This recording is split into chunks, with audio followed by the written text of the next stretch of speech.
आपको पढ़ाऊंगा BA part second राजनीति विज्ञान में जो संविधान है विश्व के, उसमें संयुक्त राज्य अमेरिका को पढ़ेंगे। संयुक्त राज्य अमेरिका के संविधान को पढ़ने के पहले थोड़ा हम उसका इतिहास पढ़ेंगे। अमेरिका और ब्रिटेन में आपस में लड़ाई होती है, ब्रिटेन का अमेरिका उपनिवेश होता है और इस लड़ाई के बाद में अमेरिका आज़ाद होता है और अमेरिका जो है 1789 में अपना खुद का संविधान बनाता है। ब्रिटेन के उलट, ब्रिटेन में है अलिखित, अमेरिका में लिखित। ब्रिटेन में है राजा, अमेरिका में है राष्ट्रपति।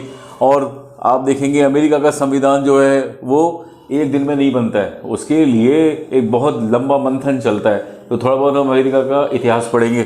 तो ये पहला पार्ट हो जाएगा और संविधान के स्रोत को पढ़ेंगे, सोर्सेज जो हैं, जैसे फिलाडेल्फिया सम्मेलन क्या है, संवैधानिक संशोधन क्या है, परंपराएं क्या है। तो ये काफ़ी इंटरेस्टिंग टॉपिक होगा। और दूसरा जो टॉपिक है वो है संविधान की विशेषताएं।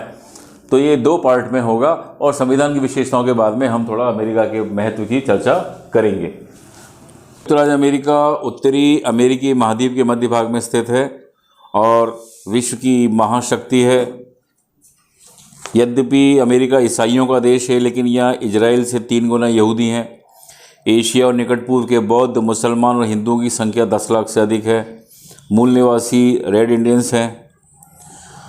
लगभग 143 राष्ट्रों के निवासी अमेरिका में रह रहे हैं। प्रमुख भाषा स्पेनी है और 90% लोग इसे ही बोलते हैं। तो अमेरिका बहुत ही विविधताओं से भरा देश है। अब अमेरिका की अगर हम सामाजिक आर्थिक थोड़ी चर्चा करें तो ये तो बहुलवादी समाज है, तो दुनिया भर के लोग अमेरिका में हैं। दूसरी बात है धर्मनिरपेक्ष राज्य है। संयुक्त राज्य अमेरिका एक धर्मनिरपेक्ष राज्य है। संविधान के प्रथम संशोधन में ही लिखा है कि अमेरिकी कांग्रेस धर्म संबंधी कोई कानून नहीं बनाएगी और न ही व्यक्ति की धार्मिक स्वतंत्रता में कोई बाधा डालेगी। तीसरी बात आती है शिक्षा का व्यापक प्रसार। तो अमेरिका में शिक्षा से संबंधित कोई राष्ट्रीय नीति नहीं है, लेकिन उच्चतर माध्यमिक स्तर तक की शिक्षा निःशुल्क और अनिवार्य है। तो अमेरिका में सरकारी व निजी दोनों प्रकार के विद्यालय हैं और अमेरिकी लोग राजनीतिक रूप से बहुत ज़्यादा जागरूक हैं, कर्तव्यनिष्ठ होते हैं और अधिक राजनीतिक समस्याओं में गहरी रुचि लेते हैं। नेक्स्ट है महिलाओं की स्थिति। स्त्रियों की स्थिति के आधार पर निश्चित रूप से अमेरिका को एक सभ्य समाज कहा जा सकता है। अमेरिका में स्त्रियों को सभी क्षेत्रों में पुरुषों के बराबर अधिकार हैं। जातीय समस्या, अमेरिका में पहले ब्लैक एंड वाइट्स की समस्या थी, लेकिन अब अमेरिका में ऐसी व्यवस्था नहीं है। थोड़े बहुत विरोध आते हैं, लेकिन अमेरिका में अश्वेत व्यक्ति भी राष्ट्रपति बन चुके हैं, बराक ओबामा। नेक्स्ट है राजनीतिक व्यवस्था के प्रति दृष्टिकोण। तो संयुक्त राज्य अमेरिका स्वतंत्रता, समानता एवं भ्रातृत्व के प्रजातंत्रात्मक मूल्यों के आदर्श को प्राप्त करने के लिए निरंतर प्रयत्नशील है। अब मोमंसा कहते हैं कि अमेरिकी लोग कठोर परिश्रम में विश्वास करते हैं ताकि उनकी भौतिक उपलब्धियों और धार्मिक नैतिक मूल्यों का विकास हो सके। वे सत्ता को संदेह की दृष्टि से देखते हैं तथा अपने विवेक पर भरोसा करते हैं, आशावादी दृष्टिकोण रखते हैं, समाज को जाति दृष्टिकोण से देखते हैं और अमेरिकी चीज़ों पर गौरवान्वित महसूस करते हैं। तो अब हम आर्थिक व्यवस्था की बात करें तो हस्तक्षेप के सिद्धांत में विश्वास, आर्थिक असमानताएं, कल्याणकारी राज्य, श्रमिक संगठनों की भूमिका, बेरोजगारी की समस्या, कृषि का विकास, ये सारी बातें इसमें जुड़ी हुई होती हैं। अब हम संविधान के उदय की बात करते हैं। तो संविधान का उदय 1789 में हुआ, 1789 में, लेकिन एकाएक नहीं हुआ। इससे पहले 150 वर्षों का संघर्षपूर्ण इतिहास रहा है। तो अमेरिकी संविधान के इतिहास को हम पढ़ते हैं तो ये 4 चरणों में है। औपनिवेशिक युग, स्वतंत्रता की घोषणा, परिसंघ की स्थापना और संविधान का निर्माण। औपनिवेशिक युग जो है, स्पेन ने 1492 में कोलंबस ने इसकी खोज की। 17वीं सदी में यूरोप के लोग आए और अंग्रेज आए, इसके साथ साथ और भी लोग आए और फिर लड़ाइयाँ शुरू हुई। स्वतंत्रता की ओर अमेरिका में बसे हुए व्यक्ति मूलतः यूरोपियन थे और आपस में इनमें अमेरिका 1760 के आसपास ब्रिटेन की आर्थिक स्थिति शोचनीय हुई तो इंग्लैंड ने अपनी आर्थिक स्थिति को सुदृढ़ करने के लिए अमेरिकन उपनिवेशों पर कर लगाने लगे। तो अमेरिका ने इसका विरोध किया, प्रतिनिधित्व के बिना कर नहीं। और इंग्लैंड ने इसको कुचला।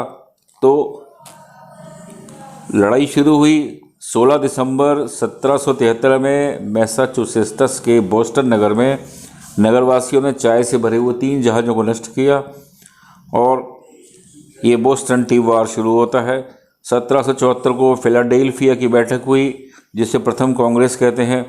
दूसरी बैठक 1775 में हुई और अमेरिका की स्वतंत्रता की घोषणा होती है लास्ट में 4 जुलाई 1776। फिर इसके बाद बात आती है परिसंघ की स्थापना। तो 4 जुलाई 1776 को स्वतंत्रता की घोषणा करने के साथ ही अमेरिकी उपनिवेशों ने संगठित होने और एक इकाई के रूप में कार्य करने की आवश्यकता महसूस की। महाद्वीपीय कांग्रेस के द्वारा पर्याप्त वाद विवाद के बाद 17 नवंबर 1777 को परिसंघ की स्थापना का प्रस्ताव पास किया गया। परिसंघ प्रारंभ से बहुत अधिक निर्बल था और परिसंघ के स्थान पर नवीन संविधान के निर्माण की आवश्यकता महसूस की जाने लगी। फिर वर्तमान संविधान का निर्माण शुरू होता है 25 मई 1787 को। फिर फिलाडेल्फिया में एक सभा होती है और जॉर्ज वाशिंगटन इस सभा की अध्यक्षता करते हैं। इसमें विरोध होता है, 2 वर्ग बन जाते हैं, एक संघवाद के समर्थक, दूसरे विरोधी। संघवादियों की जीत होती है और नवीन संघ राज्य की स्थापना के प्रारूप तैयार किए जाते हैं। फिर आती है बात संविधान की समर्थन और ये रेटिफिकेशन के लिए 2/3 राज्यों अर्थात 13 में से 9 राज्यों के द्वारा उन्हें स्वीकार किया जाना जरूरी था, लेकिन राज्यों ने उत्साह का परिचय नहीं दिया। तो संघ और विरोधियों के बीच में लड़ाई हुई। 4 मार्च 1789 से कार्य प्रारंभ कर देने की बात हुई और अंत में विश्व के प्रथम निर्मित और लिखित संविधान का उदय हुआ। 1787 में निर्मित और 1789 में से लागू इस संविधान के आधार पर ही हम इसका शासन का संचालन करते हैं, लेकिन अभी तक कुल मिला के 27 संशोधन हो चुके हैं। अब हम अमेरिकी संविधान के सोर्सेस या स्रोत की बात करते हैं। वर्तमान समय में अमेरिकी शासन व्यवस्था का संचालन एकमात्र इस प्रलय के आधार पर किया गया है जो 1787 का फिलाडेल्फिया सम्मेलन द्वारा था।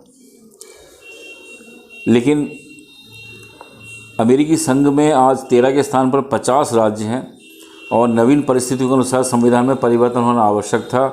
तो 1787 की तिथि चिन्ह में रखते हुए भी मुनरो कहते हैं इन गुजरे हुए वर्षों में निरंतर विकसित, विस्तृत और नवीन परिस्थितियों के अनुकूल संविधान होता रहा है।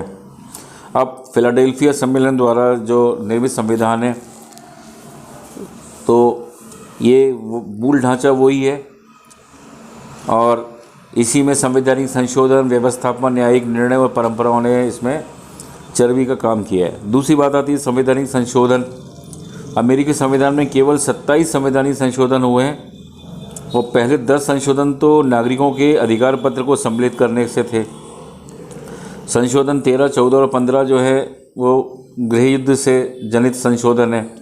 17वें संशोधन द्वारा सीनेट के लिए प्रत्यक्ष निर्वाचन की पद्धति को अपनाया गया है और 19वें संशोधन द्वारा स्त्रियों के विरुद्ध मताधिकार संबंधी भेदभाव का अंत किया गया है और 26वें संशोधन द्वारा मताधिकार की आयु 21 से घटाकर 18 की गई है। नेक्स्ट है व्यवस्थापन या कांग्रेस अधिनियम। तो कांग्रेस ने अनेक ऐसे अधिनियम पारित किए हैं जिनके आधार पर सरकार के अनेक अंगों के गठन, कार्यों और कार्य पद्धतियों को निश्चित किया गया है। नेक्स्ट है कार्यपालिका द्वारा विकास। तो अमेरिकी संघ की कार्यपालिका अर्थात राष्ट्रपति पद ने भी संविधान के विकास में महत्वपूर्ण भूमिका अदा की है। जैक्सन, लिंकन, थियोडोर रूजवेल्ट और फ्रैंकलिन डी रूजवेल्ट की बहुत बड़ी भूमिका है। नेक्स्ट है न्यायिक व्याख्याएं। न्यायिक व्याख्याओं ने अमेरिकी संविधान के विकास में सर्वाधिक महत्वपूर्ण भूमिका अदा की है।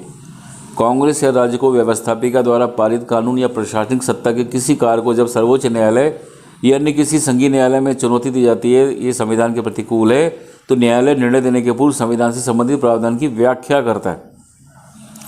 नेक्स्ट परंपराएं। अमेरिकी संविधान में परंपराओं को उतना महत्वपूर्ण स्थान प्राप्त नहीं है जितना कि ब्रिटिश संविधान में। परंपराओं के कारण ही राष्ट्रपति को न केवल प्रमुख कार्यपालिका वरन अपने राजनीतिक दल का सामान्य राजनीतिक नेता भी समझा जाता है। राष्ट्रपति की कैबिनेट भी पूर्णतः परंपराओं का ही परिणाम है और परंपराओं ने ये निर्धारित किया है कि राष्ट्रपति उपराष्ट्रपति न केवल अलग राज्यों से वरन देश के अलग अलग क्षेत्रों से होंगे।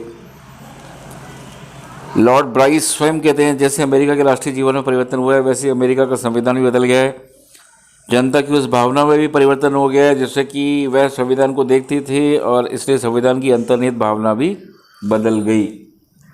तो विद्यार्थियों, ये हमारा पहला चैप्टर आज का ख़त्म होता है, जिसमें हमने अमेरिकी संविधान को पढ़ा, सामाजिक आर्थिक आधार और संविधान की विशेषताओं को। अब हम दूसरे पार्ट में पढ़ेंगे।